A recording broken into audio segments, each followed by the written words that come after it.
Et si la fatigue que vous ressentez chaque matin n'était pas due à l'âge, mais à un organe qui crie à l'aide sans que personne ne l'écoute? Un organe qui, s'il lâche, vous entraîne avec lui, lentement, mais sûrement. Je suis médecin, ou plutôt, je l'ai été pendant plus de 40 ans. J'ai écouté des milliers de cœurs battre, j'ai palpé des ventres tendus, j'ai observé des visages marqués par la douleur, la fatigue, le doute. Aujourd'hui, je suis à la retraite. Je vis dans un petit village des Alpes françaises, paisiblement. Mais quelque chose en moi ne s'est jamais vraiment tu. Le devoir de dire ce que j'ai compris trop tard, mais qu'il n'est jamais trop tard pour apprendre. Je vais vous poser une question brutale, mais honnête. Et si ce n'était pas l'âge qui vous rendait fatigué, mais un organe silencieux, oublié, qui vous appelait à l'aide depuis des années? Ce que je m'apprête à vous dire pourrait bouleverser votre façon de voir votre propre corps. Cela risque de déranger, cela pourrait même faire peur. Mais si vous avez plus de 50 ans, je vous supplie de rester avec moi jusqu'au bout de cette vidéo. Car ce que j'ai découvert m'a d'abord choqué, puis guéri. Tout a commencé un matin banal, dans ma soixantaine. Je me levais plus lentement, sans énergie. J'avais beau dormir 8 heures, j'étais encore épuisé. Je prenais du ventre alors que mon appétit n'avait pas changé. J'avais des lourdeurs digestives, des ballonnements, une humeur instable. Et surtout, je n'avais aucune explication médicale claire. Les analyses étaient rassurantes. Les scanners ne montraient rien d'anormal. Les médicaments ne faisaient que masquer les symptômes. Et pourtant, moi, médecin pendant 4 décennies, je sentais au fond de moi que quelque chose clochait. C'est alors que j'ai commencé à m'intéresser à un organe que même les professionnels de santé traitent souvent comme un rouage secondaire du corps, le foie. Oui, le foie. Cet organe de 1,5 kg, niché sous vos côtes droites, que personne ne regarde, que personne ne comprend vraiment. Et pourtant, il filtre chaque millilitre de sang, chaque toxine, chaque molécule alimentaire. C'est le gardien de notre santé, le chef d'orchestre de notre équilibre métabolique. Et ce que j'ai découvert en lisant, en observant, en testant sur moi-même, m'a glacé le sang. Le foie est en train de mourir à petit feu chez une grande partie des personnes de plus de 50 ans, sans qu'elles ne s'en rendent compte.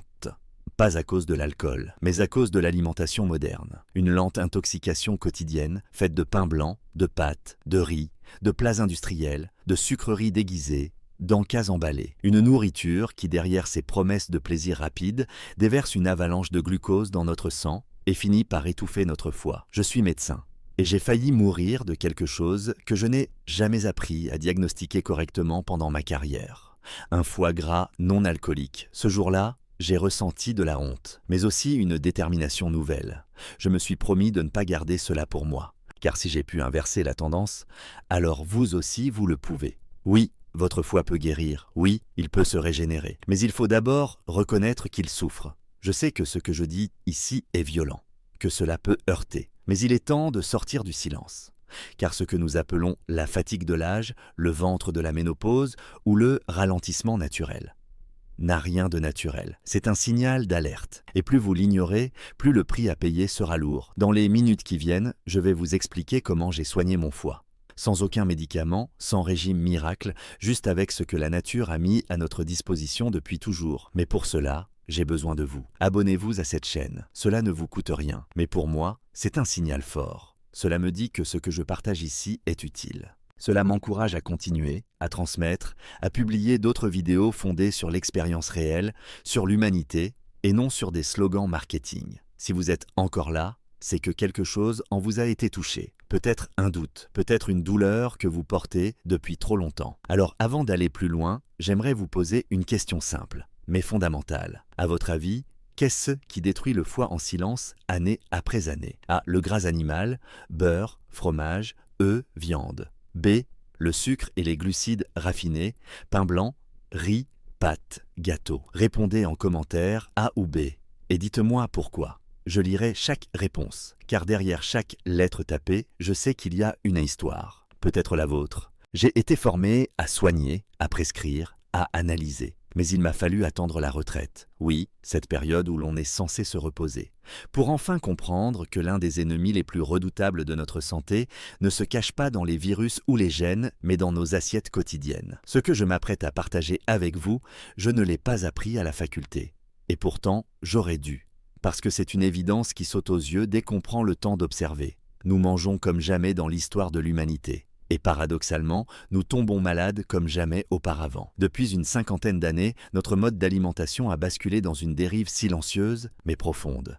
Une dérive qui ne fait pas de bruit, qui ne provoque pas de douleur immédiate, mais qui, lentement, insidieusement, détruit nos organes de l'intérieur. Et le foie est le premier à tomber. Je me souviens encore de cette patiente, Claire, 57 ans, mince, active, non fumeuse, pas une goutte d'alcool. Elle venait me voir pour une fatigue persistante. Elle pensait à un petit déséquilibre thyroïdien ou à un simple manque de magnésium. Ses analyses étaient presque parfaites, sauf une échographie abdominale demandée par pur réflexe, qui révélait un foie gras non alcoolique. Elle n'en revenait pas, et moi non plus. C'est ce jour-là que j'ai commencé à enquêter sérieusement. Parce que dans l'esprit collectif, le foie gras, c'est pour les buveurs, les obèses, les débauchés. Faux.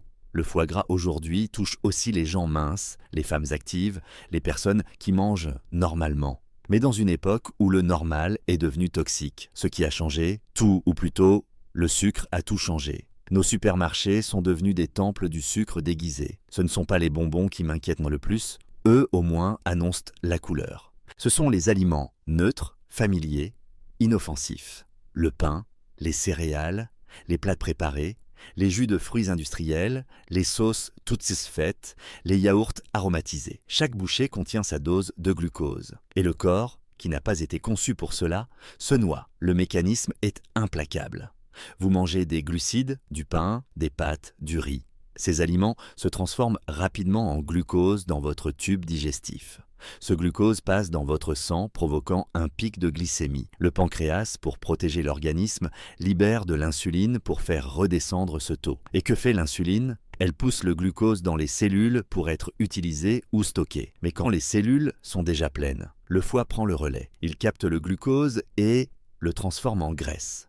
Voilà comment, sans jamais boire une goutte d'alcool, vous pouvez vous fabriquer un foie gras, à force de manger ce que la société vous présente comme équilibré. C'est une tragédie silencieuse. Elle ne fait pas mal au début. Pas de fièvre, pas de taches, pas de signes spectaculaires. Juste une fatigue sourde, une prise de poids abdominale discrète, une digestion qui ralentit, une humeur plus instable. Et on se dit que c'est l'âge. Mais ce n'est pas l'âge. C'est un foie saturé de gras, fabriqué à partir de sucre. J'ai vu des dizaines de patients comme Claire. Et j'ai vu le même schéma se répéter, des gens qui ne mangent pas mal selon les normes classiques, mais qui mangent trop de ce que le foie n'arrive plus à gérer. Ce n'est pas une faute morale, ce n'est pas une faiblesse personnelle. C'est une méconnaissance collective, largement entretenue par les lobbies agroalimentaires et le marketing de la convenance. Et ce n'est pas seulement le foie qui souffre. Ce phénomène entraîne un dérèglement en chaîne, pancréas sursollicité, production massive d'insuline, résistance progressive à cette insuline, stockage de graisse viscérale, augmentation des triglycérides, hausse du cholestérol, puis arrivée du diabète de type 2 et le plus insidieux, l'inflammation chronique. Ce feu discret qui ronge les cellules de l'intérieur, affaiblit le système immunitaire et favorise l'apparition de cancers. J'ai aussi découvert, et cela m'a profondément choqué en tant que médecin, que les cellules cancéreuses sont de grandes consommatrices de glucose, jusqu'à 15 fois plus que les cellules normales, ce qui signifie qu'un régime riche en glucides peut, sans qu'on le sache, nourrir des tumeurs en silence. Je ne dis pas que le sucre provoque le cancer à lui seul, mais je dis que dans un corps déjà fragilisé, il peut devenir un allié involontaire de la maladie. Cela, je ne l'ai jamais lu dans mes manuels de médecine, je l'ai vu dans la vie réelle. Et cela m'a forcé à remettre en question mes propres certitudes. Nous vivons dans une société qui nous gave de sucre et nous fait culpabiliser pour les œufs, qui nous fait peur avec le beurre, mais nous encourage à boire des jus de fruits concentrés, qui nous dit de fuir la crème, mais nous vend des céréales bourrées de sirop. Il est temps d'ouvrir les yeux, pas dans un esprit de panique, mais dans un esprit de clarté. Car ce n'est pas une condamnation. Le foie est un organe merveilleux de résilience. Il a cette capacité unique de se réparer, de se renouveler. Mais pour cela, il faut arrêter de l'empoisonner chaque jour avec ce que l'on croit être inoffensif. Ce que je veux vous dire, en tant que médecin et en tant qu'homme, c'est ceci. Ce que vous mettez dans votre assiette aujourd'hui détermine l'état de votre foie demain. Et croyez-moi, il n'est jamais trop tard pour commencer à mieux choisir. Vous avez encore le pouvoir d'inverser la tendance. Je l'ai vu chez Claire. Je l'ai vu chez d'autres. Et je l'ai vu chez moi. Ce pouvoir, il commence par un regard lucide sur ce que nous mangeons chaque jour. C'est le début d'un chemin. Et ce chemin, je suis ici pour vous y accompagner. Ce que je vais vous dire, je le dis avec un mélange d'humilité et de regret. Pendant des années, j'ai moi-même répété à mes patients ce que l'on m'avait appris, ce que l'on me répétait dans les congrès, dans les recommandations officielles, dans les publications médicales validées. Réduisez votre cholestérol, évitez les graisses saturées, ne mangez pas trop d'œufs, remplacez le beurre par de la margarine, privilégiez les produits allégés. Je l'ai dit avec conviction. Et aujourd'hui, je dois vous avouer que j'avais tort. Le plus grand malentendu nutritionnel de ces 50 dernières années est peut-être celui-ci, avoir accusé les graisses animales de tous les maux, alors que le véritable coupable se cachait ailleurs. Je vais vous raconter une anecdote. Un jour, un de mes anciens collègues m'a avoué en riant que son plus grand stress en consultation, c'était quand un patient lui demandait « Je peux manger des œufs, docteur ?» Il savait que dire « oui » allait à l'encontre des recommandations, mais dire « non » n'avait plus beaucoup de sens face aux études récentes. Et c'est là tout le problème. On a fait des œufs, du beurre, de la viande rouge, des boucs émissaires. Pendant ce temps, les rayons de nos supermarchés se remplissaient de produits sans matières grasses, mais bourrés de sucres ajoutés, d'amidon modifié, de sirop, d'édulcorants. Et le foie, lui, encaissait, encore et encore. J'ai commencé à comprendre l'ampleur du mensonge lorsque je me suis penché sérieusement sur la notion de nutriments essentiels. Pas essentiels dans le sens recommandé, mais essentiels au sens biologique du terme. Des substances que notre corps ne sait pas fabriquer lui-même et qu'il doit absolument recevoir par l'alimentation. Il y en a 3 grandes familles, les fibres, les protéines et les graisses. Et pourtant, ces 3-là sont précisément celles que nous avons appauvries dans notre alimentation moderne. Les fibres d'abord, on les sous-estime, mais elles sont vitales. Elles régulent le transit, nourrissent notre microbiote intestinal, ralentissent l'absorption des sucres, nettoient les déchets accumulés dans le côlon. Une alimentation pauvre en fibres, c'est comme vivre dans une maison sans système d'évacuation. Puis il y a les protéines. Et là aussi, j'ai vu trop de patients âgés, surtout des femmes, arriver à la retraite avec une masse musculaire effondrée, des fractures répétées, une fatigue chronique parce qu'elles avaient évité la viande, les œufs, le poisson, persuadées que c'était mauvais pour la santé. Or les protéines, c'est la matière première de nos muscles, de nos enzymes, de nos hormones, c'est la structure même de notre être. Et enfin, les graisses. Ces pauvres graisses qu'on a diabolisées pendant des décennies. Oui, certaines sont néfastes, celles des produits ultra transformés, des huiles hydrogénées, des fritures industrielles. Mais les bonnes graisses, celles que l'on trouve dans le jaune d'œuf, dans le beurre fermier, dans les poissons gras, dans l'huile d'olive ou les noix, sont indispensables à notre survie. Elles nourrissent notre cerveau, protègent nos organes, servent de réservoir d'énergie stable, facilitent l'absorption des vitamines liposolubles. Priver le corps de graisse, c'est comme priver un moteur d'huile. Je me suis souvent demandé pourquoi ce message avait été si mal compris. Et j'ai fini par comprendre que ce n'est pas un hasard. Il y a eu, et il y a encore, des intérêts puissants derrière les campagnes nutritionnelles. Des lobbies industriels qui ont tout intérêt à nous vendre des produits light, mais sucrés. Des normes basées sur des études financées, biaisées, répétées, jusqu'à devenir des vérités. Mais la biologie, elle, ne ment pas. Un foie surchargé n'a pas besoin de moins de beurre, il a besoin de moins de glucose. Un cerveau fatigué n'a pas besoin de moins de graisse, il a besoin de plus de nutriments réels, complets, non transformés.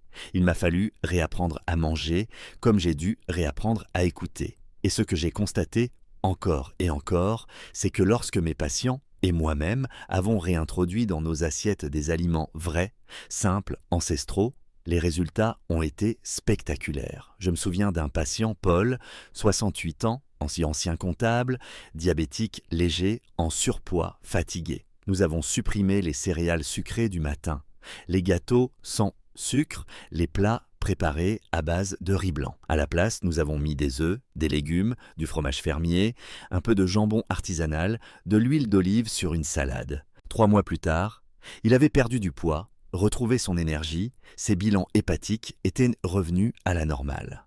Sans médicaments, juste avec du bon sens nutritionnel. Ce que je veux vous dire, au fond, c'est ceci. Nous avons accusé les mauvaises choses. Nous avons diabolisé ce qui, bien souvent, pouvait nous soigner. Et nous avons laissé entrer dans nos vies et dans nos cellules des produits qui, sous couvert de modernité, nous abîment de l'intérieur. Mais la bonne nouvelle, c'est qu'il est encore temps. Le corps humain est une merveille d'adaptation et de réparation.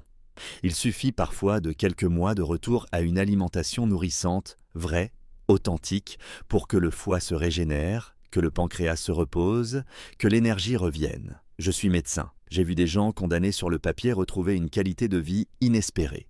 Et cela ne commence pas dans une pharmacie. Cela commence dans la cuisine, dans vos choix quotidiens, dans la réhabilitation de ces aliments que vous avez peut-être appris à craindre, mais qui, utilisés avec mesure, sagesse et conscience, peuvent redevenir vos alliés. Je vous en parlerai davantage dans les prochains chapitres. Mais pour l'instant, souvenez-vous, ne croyez pas tout ce qu'on vous a dit sur le cholestérol. Interrogez, expérimentez, observez. Votre corps vous dira la vérité.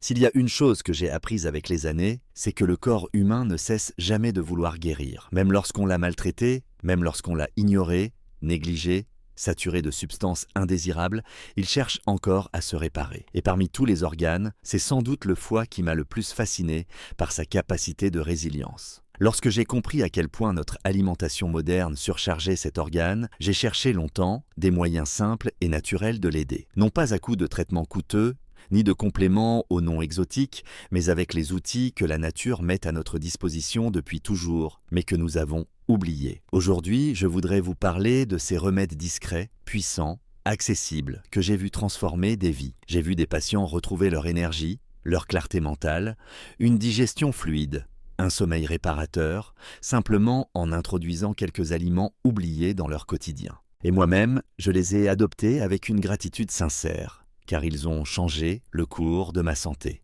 Le premier d'entre eux, c'est le pissenlit. Oui, cette plante que beaucoup arrachent de leur jardin comme une mauvaise herbe, mais que les herboristes respectent depuis des siècles pour ses propriétés dépuratives. J'ai redécouvert le pissenlit à travers une étude ancienne sur les plantes médicinales des campagnes françaises. Ce que j'y ai appris m'a ému. Le pissenlit stimule la production de bile, soutient la digestion des graisses, nettoie le foie en douceur. Il est aussi riche en vitamines A, C, K, en fer, en calcium, en potassium. Une véritable mine d'or végétale. Je le recommande en salade, jeunes feuilles, légèrement amères, ou en tisane, à base de racines torréfiées. Ce goût légèrement terreux me rappelle les infusions de mon grand-père. C'est une boisson simple, réconfortante, qui donne au foie un véritable moment de respiration. Puis il y a le citron. On parle beaucoup de lui, parfois jusqu'à l'excès, mais peu de gens l'intègrent vraiment avec régularité. Ce petit fruit, pourtant, est un allié précieux. Il agit sur l'acidité corporelle, qui l'aide à rééquilibrer une fois métabolisée. Riche en potassium, magnésium, calcium, le citron stimule la sécrétion de bile, favorise la détoxification, facilite la digestion. Mais ce n'est pas une cure miracle à consommer 3 jours et oublier. C'est un geste quotidien, simple, puissant. Chaque matin, à jeun, je presse un demi-citron dans un verre d'eau tiède. Ce moment est devenu pour moi un rituel de présence. C'est comme dire à mon corps « Je suis là, je t'écoute, je prends soin de toi ». Le troisième trésor de la nature, c'est le gingembre. J'en connaissais les effets contre les nausées, je le prescrivais parfois aux femmes enceintes, aux voyageurs. Mais j'en ignorais les effets profonds sur le foie. Car le gingembre n'est pas seulement un tonique digestif, c'est aussi un anti-inflammatoire hépatique. Un brûleur naturel de graisse, un stimulant doux de la circulation. Quand je me suis mise à l'utiliser régulièrement, râpé frais, en infusion, ou même dans mes plats, j'ai senti une chaleur agréable envahir mon ventre. Mon foie devenait moins lourd, ma digestion plus vive, mon énergie plus stable. Ce n'est pas une transformation spectaculaire, non, mais un mieux-être qui s'installe, jour après jour, comme une lumière qui revient doucement. Et puis, il y a le curcuma. Ce nom résonne désormais partout, souvent associé à des modes passagères. Mais au-delà de la mode, il y a la science. Le curcuma contient une molécule, la curcumine, dont les effets anti-inflammatoires sont aujourd'hui bien documentés. Elle agit en profondeur, réduit le stress oxydatif, protège les cellules hépatiques des dommages et favorise leur régénération.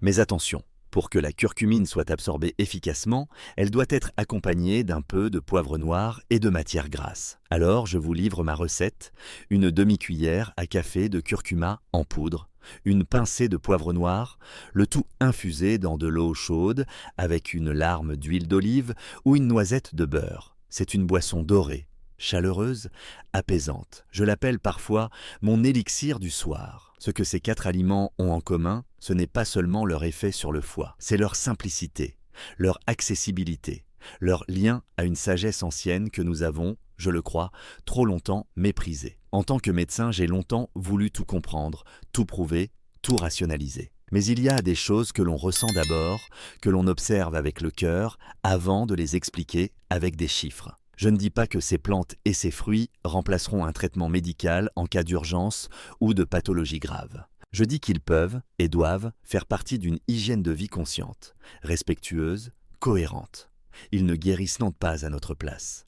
Ils nous accompagnent, nous soutiennent. Ils rendent possible ce que le corps cherche déjà à accomplir. Revenir à l'équilibre. Je pense souvent à mes ancêtres, à mes patients âgés d'autrefois, à ces gens simples qui savaient reconnaître les plantes, les préparer, les intégrer naturellement dans leur vie. Nous avons voulu tout remplacer par la science, par la vitesse, par le pratique. Et nous avons oublié que la guérison commence parfois dans une infusion, dans une feuille amère, dans un fruit acide. Aujourd'hui, je vous transmets cela avec humilité, pas comme une vérité absolue, mais comme une expérience vécue, répétez, observez. Si votre foi est fatiguée, ne le jugez pas. Il a fait de son mieux. Offrez-lui maintenant les moyens de se reposer, de se réparer. Et ces moyens se trouvent peut-être déjà dans votre cuisine, votre jardin ou sur l'étal du marché du samedi. Le vrai changement, ce n'est pas une révolution.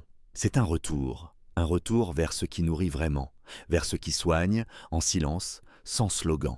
Et croyez-moi, le foie écoute, et il vous remerciera. À la retraite depuis quelques années, mais au fond de moi, je ne cesserai jamais de l'être. Parce qu'on ne quitte pas vraiment ce métier. On l'habite. Il devient une façon de regarder la vie, d'écouter les corps, de comprendre les silences. Et ce que je veux vous dire aujourd'hui, c'est que la médecine ne réside pas uniquement dans les prescriptions ou les diagnostics. Elle réside aussi, et peut-être surtout, dans l'accompagnement vers ce que le corps sait déjà faire. Guérir le foie, j'en ai parlé longuement. Sa fatigue silencieuse, son rôle essentiel, les erreurs alimentaires modernes qui l'abîment, les trésors naturels qui peuvent l'aider à se réparer. Mais maintenant, permettez-moi d'aller plus loin, car la régénération du foie ne dépend pas seulement de ce que vous mangez, elle dépend de ce que vous décidez. Je me suis souvent demandé pourquoi certains patients guérissent mieux que d'autres. Pourquoi certaines personnes, pourtant très mal en point, retrouvent une énergie, une vitalité que l'on croyait perdue. Et à l'inverse, pourquoi d'autres, avec des bilans sanguins à peine perturbés,